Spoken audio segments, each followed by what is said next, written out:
Let us pray in the name of the Father, and of the Son, and of the Holy Spirit. Amen. O Jesus, through the Immaculate Heart of Mary, I offer you my prayers, works, joys, and sufferings on this day for all the intentions of your Sacred Heart, in union with the holy sacrifice of the Mass throughout the world, in reparation for my sins, for the intentions of all my relatives and friends, and in particular for the intentions of the Holy Father. Amen. Let us pray for the intentions of the Holy Father for the month of March. For the new martyrs, we pray that those who risk their lives for the gospel in various parts of the world inflame the Church with their courage and missionary enthusiasm. Our Father, who art in heaven, hallowed be thy name. Thy kingdom come, thy will be done, on earth as it is in heaven. Give us this day our daily bread, and forgive us our trespasses, as we forgive those who trespass against us. And lead us not into temptation, but deliver us from evil. Amen. Hail Mary, full of grace, the Lord is with you. Blessed are you amongst women, and blessed is the fruit of thy womb, Jesus. Holy Mary, Mother of God, pray for us sinners, now and at the hour of our death. Amen. Glory be to the Father, and to the Son, and to the Holy Spirit, as it was in the beginning, is now, and ever shall be, world without end. Amen. My dear friends, the Word of God welcomes us this morning. And as we prepare ourselves to enter into this new day, as we prepare ourselves to spend this time with God, let us close our eyes at this moment and let us praise the Lord.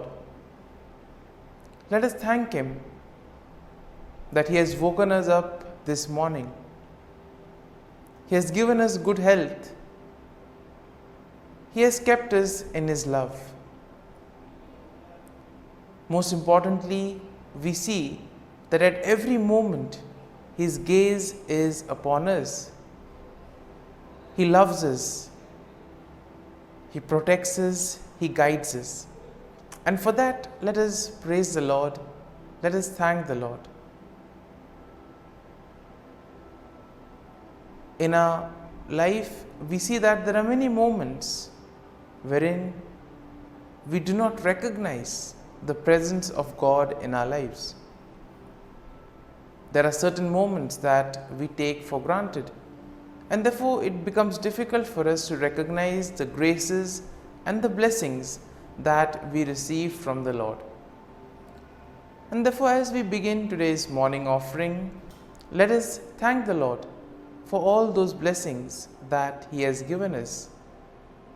We begin by thanking God for the gift of life, for the various talents, for the various capabilities that He has given us. We also thank Him for the gift of our family members, friends, relatives, near and dear ones, and all those who play a very important role in our lives. We also continue to pray for all those who have been instrumental in shaping and molding us, and we ask the Lord to bless them abundantly and give them good health of mind and body.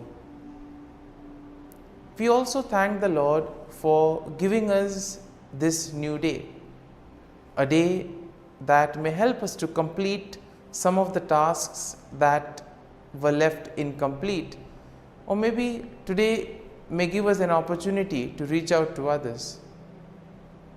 whatever we do today, let us ask the Lord to be part of it. Let us ask the Lord to guide us, to show us the way, so that whatever we do may indeed reveal His love, joy and mercy to the world.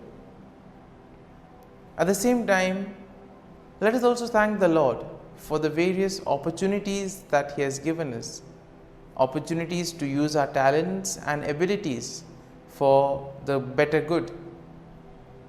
Also, we thank Him for the experiences that we have had.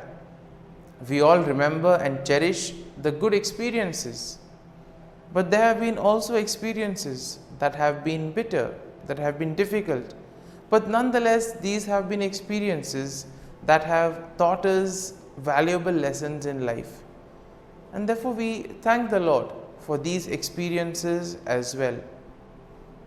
Finally, we also thank the Lord for always being there with us, guiding us, protecting us, and let us ask Him to do the same today, so that every step that we take, every word that we utter, and every action that we do may reveal and radiate the peace, joy and mercy of Christ to people around us. And therefore, my dear friends, let this day be a day of joy and blessings in the name of our Lord Jesus Christ. And therefore, today we shall reflect and meditate on Psalm 52.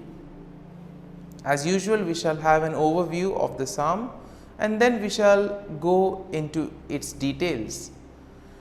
Now, generally speaking, Psalm 52 is a lament that is written by David, and it is likely in response to the treachery of Doeg the Edomite. Now, we know that Doeg the Edomite had betrayed David to King Saul, and this psalm is divided into two main sections.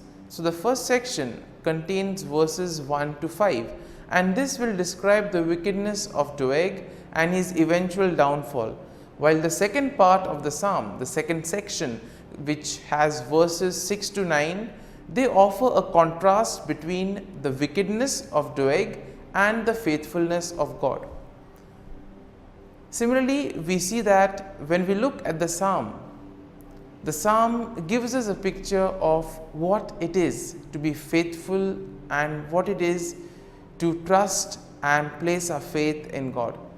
So therefore, verse 1 begins with David directly addressing Doeg, calling him a mighty man who boasts of evil deeds. And then David asks why Doeg boasts of evil and warns him that God will eventually bring him down.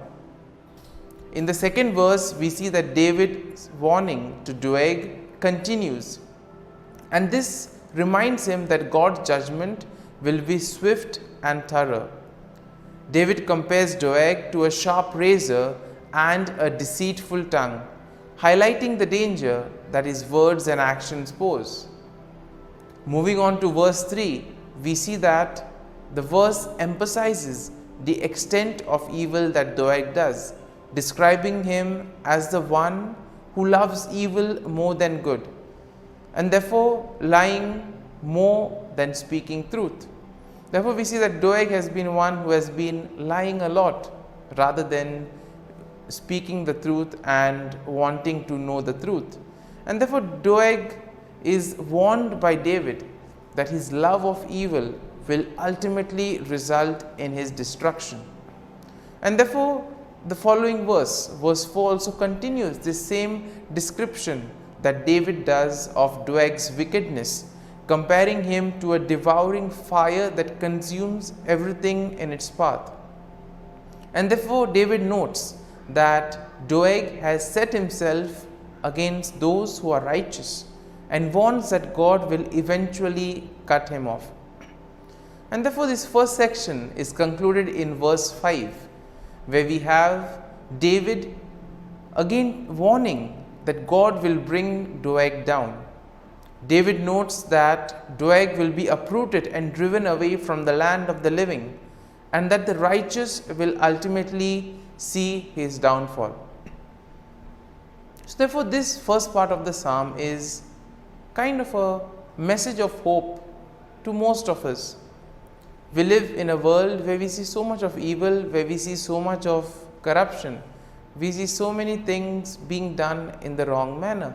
And sometimes we may ask, how is this permitted? How does this happen? And here this first part of the psalm gives us hope, saying that eventually all those who do evil will have to face the consequences. They will be cut off from the Lord. And therefore, the first section of the psalm emphasizes that we need to do good. We need to focus on the truth, focus on righteousness. We now move to the second section of the psalm. And the second section shows us how David contrasts the wickedness of Doeg with the faithfulness of God. And therefore, this begins in verse 6 with a statement of faith in which David declares that he trusts in God's steadfast love and mercy. Now, verse 7 continues with David's description of God's faithfulness, noting that God will ultimately bring down those who trust in their own strength and wealth. And therefore, we are called to place our faith and trust in God.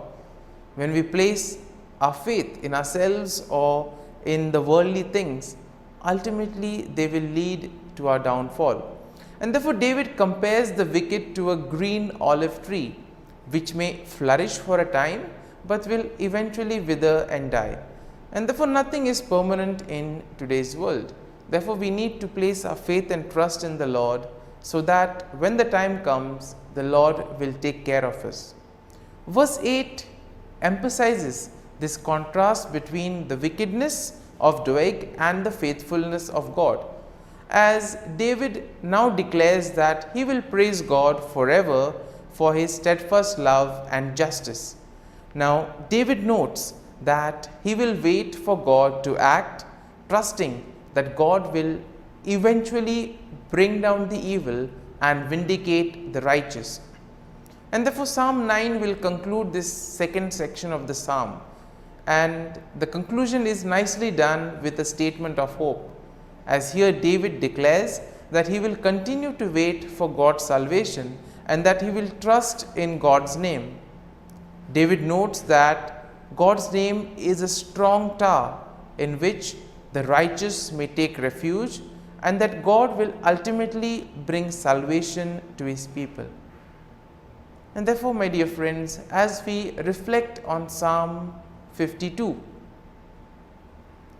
there may be some kind of a thought or a statement that which eventually would have touched us.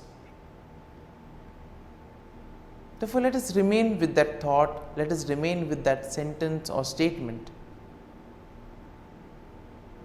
and let us reflect on it and apply it to our lives so that it may take root in us.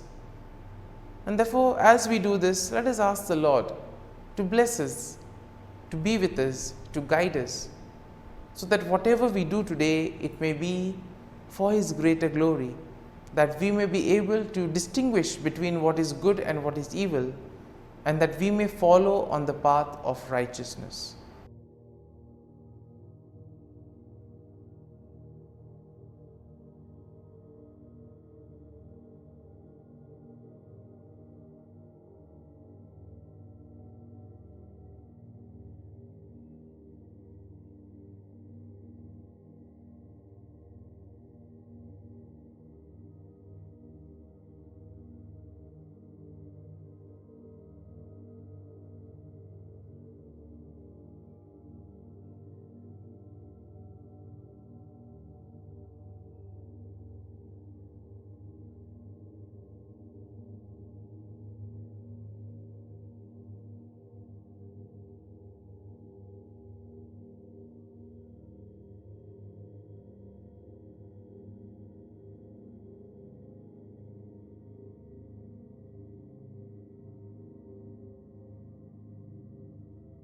Prayer to Saint Michael the Archangel for protection.